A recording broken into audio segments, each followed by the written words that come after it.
Kape na tayo. Kanda natin yung kape. Isa-isa.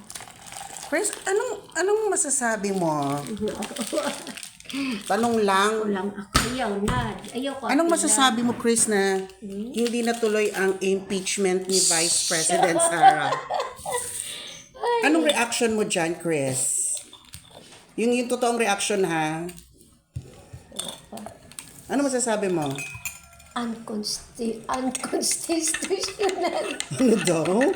Di, ibisayaan na lang, Chris. O, dili pwede kay wala man naman sa balaod. Wala sa balaod. Ah, okay. So, wala sa So, batas. nakasabot lang po Unconstitutional. Wala. Ulitin mo. Unconstitutional. O, diba? Dili wala sa balaod.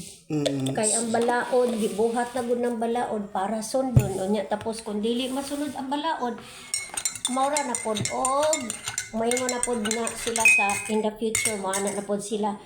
Kadto bitang case ni Sara sa 2000 ana ginagway consider the constitution nga ani. So mausab na sad, mauulit na naman kung kinsa na pod ang ilang gustong i-impeach.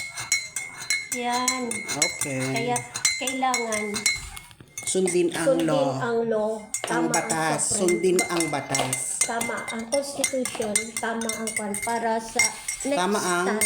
Tama ang Supreme Court. Okay. Kay kwan. O, sige, kape muna tayo, Chris. Yes, wala lang itayo. Good morning ka muna sa mga followers mo. Good morning. 8 o'clock naman siya. O sige na. Have a great day na, Chris. Asa lagi itong gunting kaya ang mga leaves. Have a great